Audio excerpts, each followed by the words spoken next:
Vistaprint is an online printing company, been around since 1995. Vistaprint is really now evolving and trying to focus more on the customer, on what their brand is. They could be a business that's just starting out, or it could be someone who's established that doesn't have a marketing team, and they can use us for their printing and they can use us for their designs. So the design strategy team, we are the voice of the customer. We're talking to the designer and telling them what the customer needs. We could not create inspiring content without inspiring imagery. If you don't have the right imagery or content, it'd be very hard for us to inspire our customers. People are always surprised about how fast we can go from idea to finished product. And so I want to make sure they have all the tools that allow them to do that quickly. And Adobe Stock integrated right into the apps is super important for us. I can start from browsing it on the website, or I can search for images right in the app. Just having that integration right there is excellent.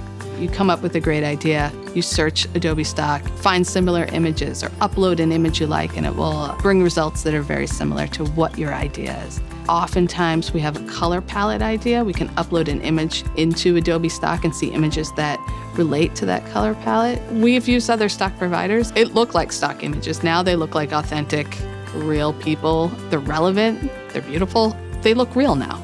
And the Adobe libraries are great too, because we work between 3 different teams. So our designers will create something, add some photos to the Adobe library. Our production team, hours later, could pick it up and use those images without having to do a search themselves. I can see what's going on. I can see what images we're licensing, how many credits we have left. It's just so integrated. It just makes things a lot easier for us. It's been really great from a work management perspective. We're constantly talking to small business owners and getting feedback from them, and it's that satisfaction of like we're helping somebody realize their dreams. Helping those businesses grow and achieve what they want to do. And I think that's what really inspires me at Vistaprint as a designer.